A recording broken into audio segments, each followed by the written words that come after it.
Zenideok. San Jose, festa nagusia dugu gaurkoan. San Jose fede gizona da, eta Jainkoaren aurrean bihotz zabala agertzen du, eta beti prest dago haren esana betetzeko. Zintzotasunez jantzia, Israel herriaren sinismenean eta esperantzan bizi da. Jainkoak bokazio aparta eman zion, Jesus eta Maria ahalik eta onduen zaintzea. Eginkizun horretan eman zuen bizitza osoa.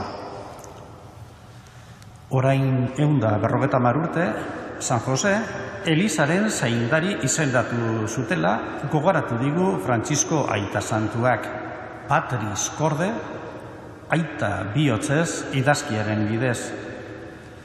Gutun horretan idatzi du, Jose santua aita maitea dela, eta goxoa, esanekoa, harrera honekoa, ausarta, langilea, zentzuduna, eta gainera gaur badakigu isilik egoten ederto zekiela. Beraz, badugu Joserengan ikasbide argi ugari. San Jose izan da gure Elizbarrutietako misioen egunan, sortu zirenetik. Jesusen berri ona guztiei hotz egitea da Elizaren eginkizunik bikainena. Gure Elizak horretan jarraitu nahi du pozik eta kementzu.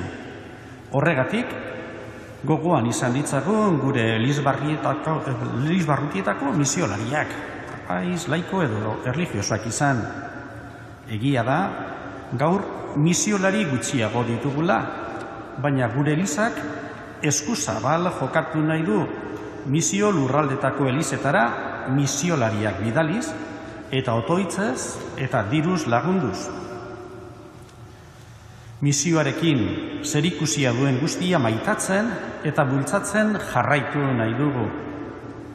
Misioa itxaropen iturri emankorra izan delako gure Elizarentzat, eta zenideago izaten erakutsi digulako. Misiogintzak zerumuga berriak ireki zizkion Elizari elkarlanari begira.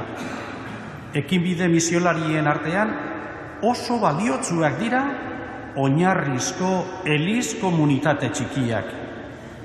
Are garrantzitsuago, gure misiolariek hemengo kristau elkarteari egindako ekarpena, esate baterako. Teologiaren eta Eliz bizitzaren ikuspegi askatzailearen balioa nabarmendu digute.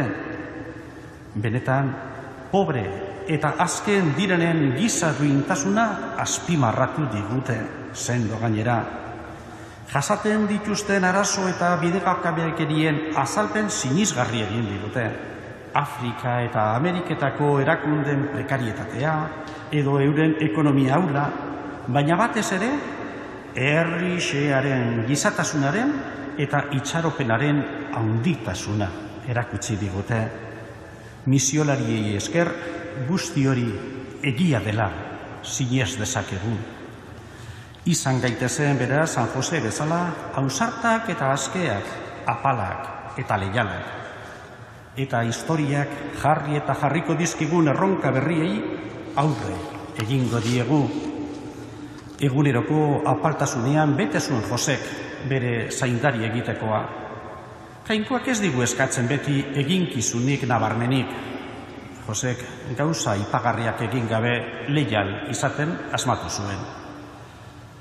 Aldarrikapenik eta mirare apartekorik gabe, eguneroko bizitzan eta lanean Jainkoari baietz esaten asmatu zuen.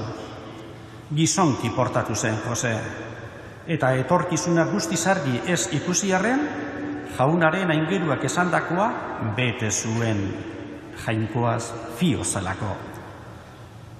Misioen jarraipena Jainkoaren eskuetan ipintzen dugu. Berak emango dizkio Elizari bere garaian eta dagokion lekuan adorea eta argitasuna. Amoris Letizia, maitasunaren poza deituriko dokumentuak familiaren esparrura garamatza. Hor dugu beste alor interesgarria.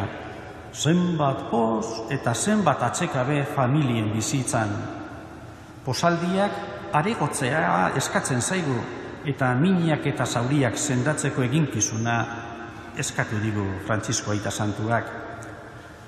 Zenideok, badugu zeregina, badugu norengana jo, badugu Jesus, Maria eta Joseren eredu eta unbidea.